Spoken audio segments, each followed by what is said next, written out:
So my name's Konieczka, and I'm a game designer. I've been designing board and card games for 13 something years now. So I started at wait, no, it's more than that.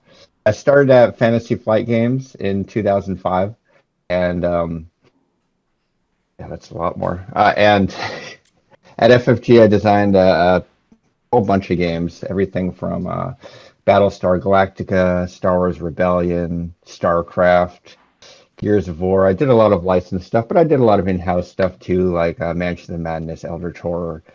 Um, and in 2019, I decided to break off from Fantasy Flight Games to start my own studio called Unexpected Games, with the idea being that these were games that were maybe not a good fit for FFG. They've got a very specific type of game that they made, and honestly, after doing that type of game for 13 years, I was kind of I'd used up all my ideas for those. So I moved on to doing new stuff, and I just released our first game last year, which was the initiative, and our second game is releasing this week.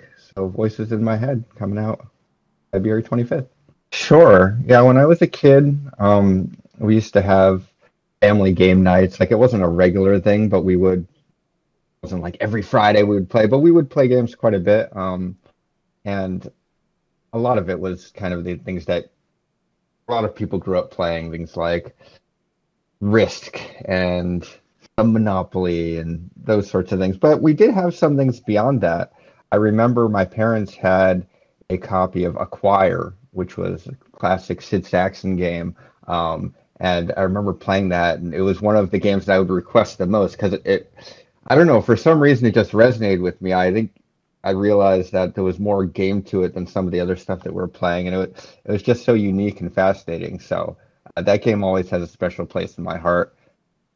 And I have two brothers, so I have an older brother and a younger brother, and we would play games and stuff together as well. And the one that I remember most playing with my younger brother was Hero Quest back in the late 80s, early 90s. I don't remember how old we were exactly, but that game we played to death, and my brother still has that copy, and it's quite beat up.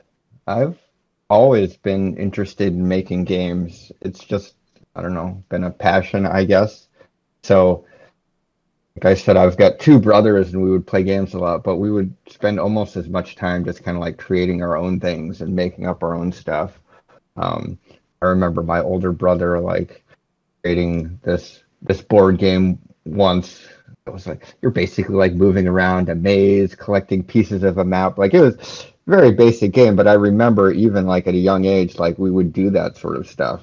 I remember making like a Star Trek game with my younger brother, and we were always just kind of creating stuff, whether it was board games that we're playing in the house or making up games outside, our own sports, all sorts of crazy stuff. And then as I grew older, my interest shifted into video games a little bit more. And so I thought for the longest time that I wanted to design video games. I learned programming when I was probably like, I don't know, 11 years old. I was starting with some basic programming, making text adventures, moving on to like making games with some graphics.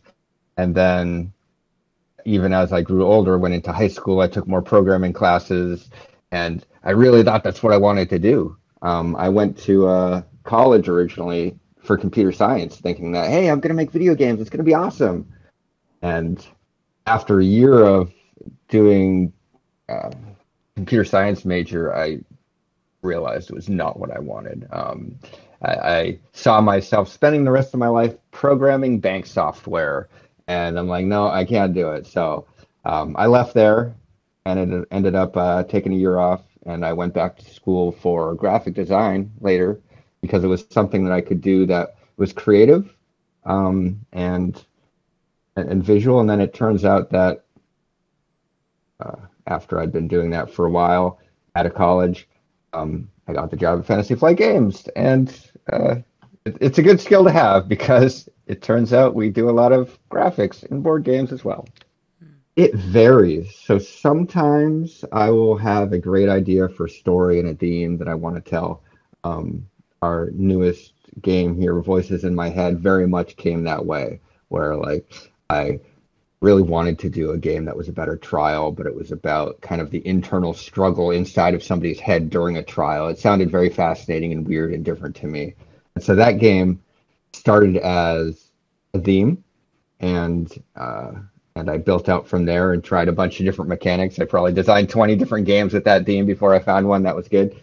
And then sometimes it comes from the other direction. Sometimes I'll just have a really cool idea for a mechanic. I'm like, oh, I really want a game that uses this type of component or these types of things. I'm like, oh wow, what if there was a game mechanic that was something like this? And so I'll throw together like a quick prototype to see if the mechanic itself works. And if it does, then I'll start thinking about like what theme could this have? And so the next game that I'll be releasing, actually, I came up with the mechanic first, and then we made the theme afterwards. I I think a lot of my favorite designs probably match up with other people's favorite designs. Star Wars Rebellion, I know, is got a very special place in my heart. It's a game that I kind of always wanted to play growing up as a kid, and so being able to like actually create that game uh, as a professional, it was kind of a dream come true. So that was definitely one of my top favorites. Um,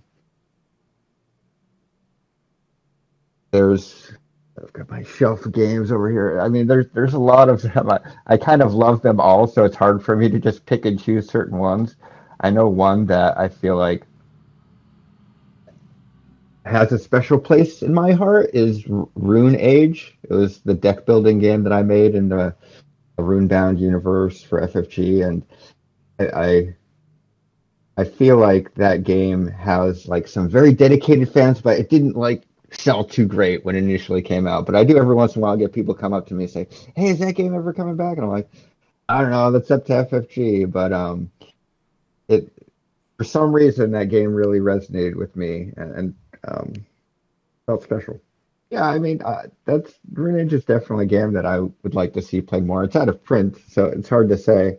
And there are a few games like that that I get a lot of requests from people, where Gears of War is another big one that I know there are a lot of fans of. That it sold okay, it did fine, but FFG didn't have the license for that anymore, so that's out of print. I feel like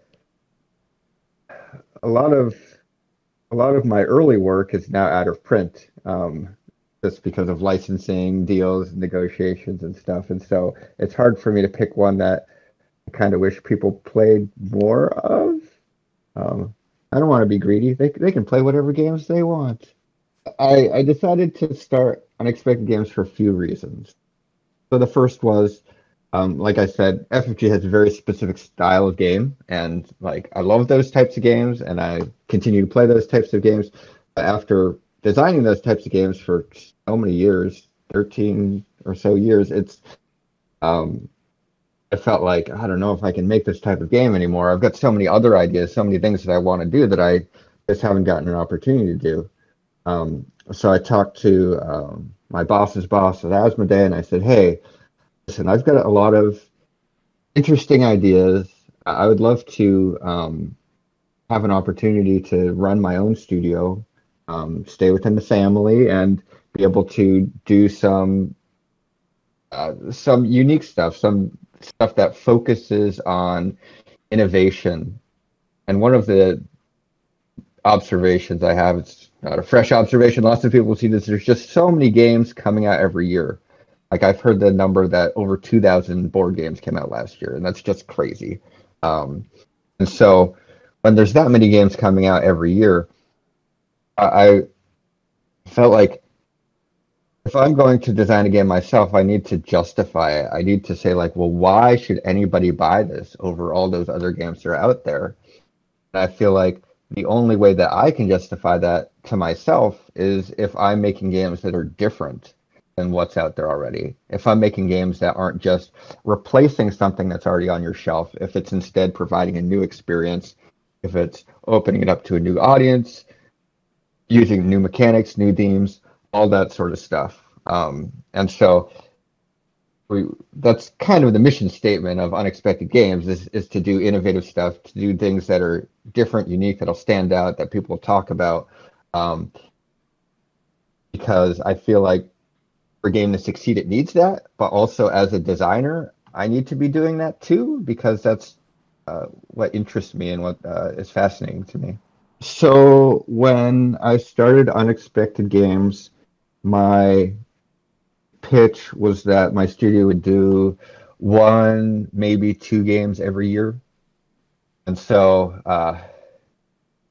the weird thing about that is it's hard to control a lot of things, right? We've got like a worldwide shipping crisis, and Voices in My Head was actually supposed to come out last year, and now it's coming out this year in February. And so if it had come out last year, I would have had two games last year. But now that it's coming out this year, there's a potential that I might have two games come out now. But a game will generally take me anywhere from, I don't know, 6 to 12 months, depending upon the size of it. And so depending upon that and where the games line up, like I'd hope to have about one game come out each year. As far as like how many games I'm working on right now, I have like a whole shelf full of prototypes where every once in a while I'll come up with an idea and I'll throw together a prototype and I'll see if it works. I've got a lot of those. Most of them never turn into anything. Right now I've got one main project that I'm working on. And I've got a couple of like side projects that are things that may someday turn into a game. But the main project that I'm working on is big and it's ambitious and it's probably going to take me like 2 years to make. So I might not have a game release every single year if I take on something big and ambitious like this. So, so our second game was Voices in My Head. And that's we've kind of revealed everything there is about that, and it goes on sale in a couple days. Our my next game, not really ready to reveal it, but I can say a couple of little hints about it. First of all, I'm hoping it's supposed to come out this year. Once again, with the whole shipping thing, who knows? But it'll hopefully come out later this year, near the end of the year. It's very different than my first two games. So when I did the Initiative, that was my first game for Unexpected Games. It's a cooperative game. It's about there's a story about teens. It's got code breaking and puzzle solving, and there's a lot of layers to it and secrets. And that was my first game. And when I was working on my second game, I said I want to make sure I do something different. I don't. If I ever do two games that are very similar right in a row, people are going to expect me to keep doing that style of game. Oh, I like this type of game. This is what Unexpected Games does. So I want to keep people on their toes. So my second game was Voices in My Head, and that game it's a competitive game as opposed to a cooperative game. It's got like this physical element. It still tells a story, but in a very different way. And it has like no puzzle solving or anything. My third game is going to be different than both of them. So it is going to be a competitive game. It's got a heavy focus on bluffing. There's some engine building. There's some really unique mechanics and hooks in it that I think that once people see them, they're going to say, "Oh wow, that looks really cool. I want to see how that works." So it's even the title itself kind of tells the promise of what this game is supposed to be. So it's different and it's innovative, and that's really all I can say right now. Development process for Voices in My Head was very unusual. I told you that at the beginning, that game started as a pitch of like it's a trial, and we are all the different competing dots inside this person's head, the same voices that everybody has, right? There's nothing unusual about like being conflicted when you're in a very stressful situation, and I wanted to explore that. And so it always started as a game with hidden roles. It always had the theme of the courtroom trial, but the mechanics changed drastically throughout development. There was a very early version of the game where us, as the players, we didn't know whether we had committed the crime or not. And so there was a whole element where there were memories that we could dig through that would give us information about whether we were at the scene of the crime, whether we partook in it. And as we were kind of getting this information, we would use that to make the decisions of what we're doing in the trial. So during the trial, as we're up on the stand, as we're making choices, we're also kind of remembering different things about, oh, yeah, I forgot that this happened. It sounded really interesting, but it was just too much. And people felt like they didn't have the direction they needed. So one big change was that we decided to make it very clear from the start, you committed this crime. There's no question about whether you committed the crime. The prosecutor doesn't know for sure. They assume you did. The jury, they don't know. The judge, they don't know. And so it's all about what you do with that information now, and how much of it you share with the judge and the jury. The other mechanics also changed a lot. Like we tried a lot of different things to find the right way to represent the struggle inside of someone's mind, the push and pull of selfishness and honesty and all these different emotions and thoughts. And there were versions where you were playing tokens onto areas of the board that wasn't like the 3D element. There were versions when you're playing like face down cards. There were versions where you would actually draw cards from the different regions and you wouldn't actually play anything on the board. And so I want to say there were probably 20 different games that I designed, and none of them quite felt right. And then I came up with this idea like, well, what if it was a physical element to it? What if there was a physical way that you could control these areas? And I was inspired by those old games that you would see in a casino or an arcade, a coin waterfall, people call it, where you put coins into a machine and it'll push them down, and sometimes they'll fall off the edge, and you're trying to get a jackpot. And I'm like, oh, wonder if I could use that. And so that's kind of what inspired the physical aspect of you're kind of pushing these coins into these different regions of the mind, and each region can only hold so many. Eventually, they start falling off, and I feel like it was just a fun and unique way of doing it. I come from a very specific background, right? I started at Fantasy Flight Games, and like one of the first games that I worked on was helping develop the World of Warcraft board game, which was this giant $80 box that at the time was kind of unheard of. I guess Twilight Imperium and Descent were the first ones that FFG did in what they called the coffin box. And I remember at the time people were like, "This is crazy! You can't charge that much for a game. Like it's so huge, it takes up your whole shelf." And it turns out that those games were really successful, and I think especially with Kickstarter and whatnot, we've seen a lot of other companies kind of jump into that space of like giant box, tons of plastic, tons of components, huge table hogs, and it kind of became a style of game that certain people are attracted to. Like, I just want games with tons of components and tons of plastic that I'm going to spend all day playing. That's great. I mean, it's not everybody has time to play games that are that big. I know nowadays it's a lot harder for me to find time to play Twilight Imperium. But I think there's always going to be a place in the industry for that. And I mean, we're just going to keep seeing prices go up on that. We see games like Kingdom Death Monster that starts at over $200, and you could spend way more than that if you go all in. So I see that as not a whole lot different than people who follow a game like Magic the Gathering, where it's the game in and of itself is a hobby that you don't mind like investing in and getting more content for, and that's totally fine. If you want to spend all of your gaming money on one particular game because you love it that much, that's great. I mean, good for you. I think there's still plenty of room for smaller games too. I mean, we see every year we see successes that are like big honking games like Gloomhaven, and then you see small card games like The Crew come out that are also super successful. And so I don't know. I think the industry will remain diverse.